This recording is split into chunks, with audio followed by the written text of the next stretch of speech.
Most advice on overcoming procrastination often comes from people who don't fully understand the struggle.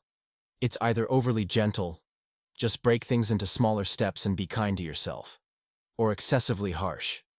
If you don't finish the task, punish yourself with an ice-cold shower and a 10K run. But neither approach helps you stay consistent in the long run. The real issue? It's too easy to delay things. Your brain is designed to seek comfort, avoid effort, and evade discomfort whenever it can.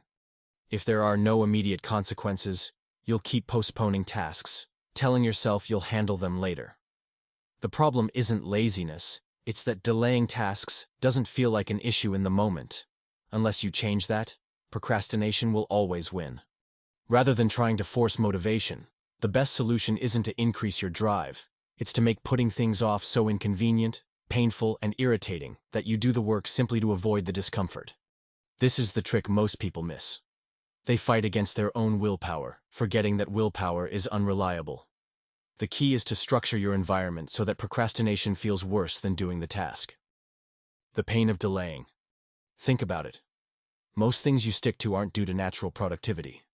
You do them because the consequences of not doing them are worse. You pay bills to avoid fines. You go to work to keep your job. You respond to messages because ignoring them causes social tension. That's how discipline really works. Not because you're motivated, but because the alternative is worse. So, what if you applied the same principle to everything you've been procrastinating on? The alarm trick. If you struggle with waking up early, try this. Instead of relying on motivation or intention, make staying in bed uncomfortable. Place your alarm across the room next to a cup of water. Now, when it goes off, you have to physically get up to turn it off, and while you're up, drink the water. This will wake you up, making it feel like more effort to go back to bed than to stay awake. Make distractions annoying. Procrastination thrives on easy distractions. You start working, and suddenly you're deep into a YouTube video about whether the Cars movie universe is a capitalist dystopia. To counteract this, make distractions harder to access. If you're tempted to turn off website blockers, take it further. Shut your phone off and leave it in another room. If your laptop is the problem, put it in your bag and zip it up. The extra effort to access distractions will reduce their appeal. The power of financial loss. Physical discomfort works well, but financial loss is even more effective. People fear losing money more than they seek to earn it. If you're serious about overcoming procrastination, put money at risk. Tell a friend you'll send them $10 every time you miss a deadline. Suddenly, skipping the task isn't just a maybe later situation.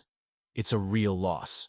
If that's not enough, increase the amount to $50, or better yet, donate your money to a cause you dislike. Now, procrastinating has immediate consequences. The social pressure hack. Social accountability is powerful. If you need to complete a task but keep putting it off, tell someone you trust. Promise them an update by a certain time.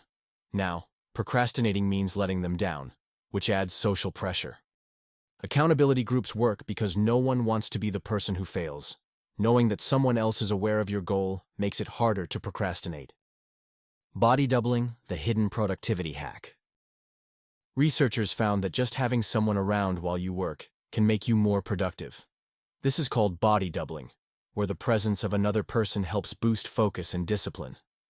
If you can't find someone to physically be with you, join an online co-working session.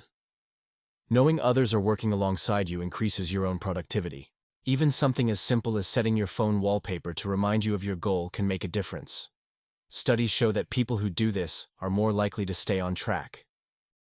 The trick to long-term discipline. When the pain of delaying something outweighs the effort of doing it, procrastination becomes much easier to beat. The trick isn't forcing yourself. It's creating an environment where the easiest option is the right one. Most people fail at discipline because they focus on motivation, which is unreliable. Instead, focus on habit engineering. Set up your surroundings so bad habits are painful and good habits are easy. This is the inversion of the second law of behavior change, from Atomic Habits, which means making the bad option hurt now instead of later. Temptation bundling, the sneaky productivity boost. Temptation bundling pairs something you want to do with something you need to do. For example, only allow yourself to watch Netflix while on a treadmill, or only get your favorite coffee after finishing a task. This way, your brain starts associating productivity with pleasure. Feeling like it doesn't matter. If you're waiting for motivation, you'll always struggle. The real way to beat procrastination is to stop letting your feelings control you. Instead, change your environment, set up immediate consequences, and create habits that make productivity the easiest option. And yeah, you'll still procrastinate sometimes. That's okay. The goal isn't perfection, it's progress.